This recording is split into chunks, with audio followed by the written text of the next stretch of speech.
Hello, welcome to our lesson. Today we're going to be talking about theoretical probabilities. These are going to be probabilities that we calculate without having to actually run the experiment that we're considering. By the end of this lesson, you should be able to calculate the theoretical probabilities of events, and you should be able to calculate probabilities using the addition rule and the complement rule. These are going to be the first two rules that you see for probability. We have two more coming after this lesson. We talked about computing probabilities. If you want to compute probabilities without actually running the experiment, you can use theoretical probabilities. Now, you cannot always do theoretical probabilities. You can only do theoretical probabilities if we assume or if we know that all the outcomes in the sample space are what we call equally likely outcomes. Let me give you a few examples to help you visualize this. Let's say we're flipping a coin.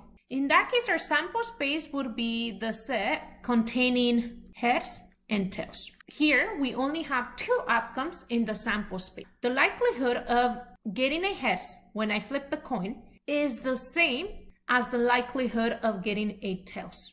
So we would say that these two events are equally likely outcomes. Now, let me give you another example. Let's say you have a bag of balls. And let's say you have two green balls, two pink balls, and three blue. What are the outcomes here? In this case, your sample space would be, let's do G for green. That means the outcome of selecting a green ball. Another G, because we have two green balls, so that would be the outcome of selecting the second ball that I have here on the picture. Although the two balls are the same, we're going to consider selecting this first green ball to be one outcome and selecting this second green ball to be another outcome. So we have G, we have red, we have blue. Each ball has the same probability of being selected. Thus, all 7 outcomes are considered to be equally likely outcomes. Now, moving forward, we're going to assume that all the outcomes in the sample space are equally likely outcomes. We're not going to be running the actual experiment. Let's go ahead and talk about how we calculate theoretical probabilities. If the outcomes in an experiment are equally likely, that is the assumption that we're going to make moving forward, then you can calculate the theoretical probability of event A happening by taking the number of outcomes in the event space divided by the number of outcomes in the sample space. In other words, here on the numerator, you're going to have the number of ways A can happen. Those are going to be the outcomes that you have in the event space divided by the number of all the outcomes that you can get from the experiment, right?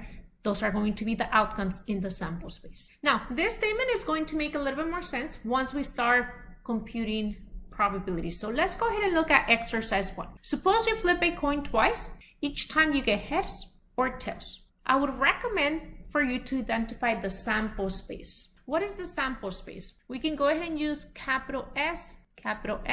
This is going to be the set of all the possible outcomes you can get from flipping a coin twice. It could be the case that we flip the coin and we get a heads. We flip it again and we get another heads. That's one of the outcomes. We could also get a heads and then a tails. Another outcome would be TH, and the last one would be TT. And those are all the possible outcomes from this experiment. Okay, so that is the number of outcomes that you have in your sample space. So maybe let's make a note here. There are 4 outcomes in the sample space. This is going to help us calculate probabilities. Let's go ahead and calculate the first probability using theoretical probabilities. What is the probability of getting exactly one tail? I'm going to encourage you to think about your event space. The event space is going to contain all the outcomes such that you have exactly one tail. So the event space is going to be HT and TH. Notice, we want exactly one tail. We are not going to select the outcome HH. We are not going to select the outcome TT. So if you're wanting to find the probability of exactly one tail, you're going to take the number of outcomes in the event space. We have 2 outcomes in the event space, and we're going to divide by the number of outcomes in the sample space. We have 4 outcomes in the samples. Here we have 2 divided by 4. which is 0.5. The probability of getting exactly one tail is 0.5, which is 50%. Remember, to go from a decimal to a percentage, you take the decimal 0.5 and you multiply it by 100. That is how I'm getting 50%. Now, what is the probability of getting at least one head? What does at least mean? This means at minimum one head, which also means one or more. Maybe go ahead and write that, because if you don't understand the question, you're not going to be able to calculate the probability. So here I would write getting one or more. What is going to be the events?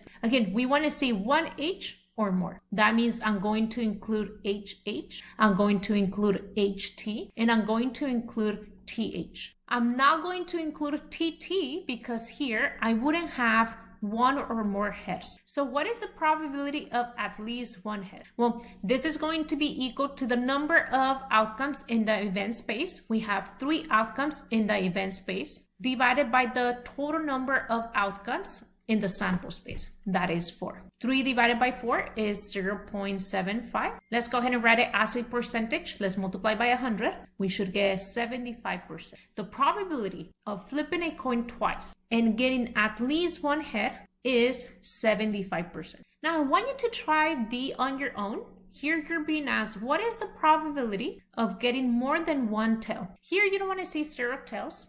You don't want to see one tail. You want to see more than one tail. Below this video, I'm going to ask you for the event space, and then I'm going to ask you for the probability of getting more than one tail.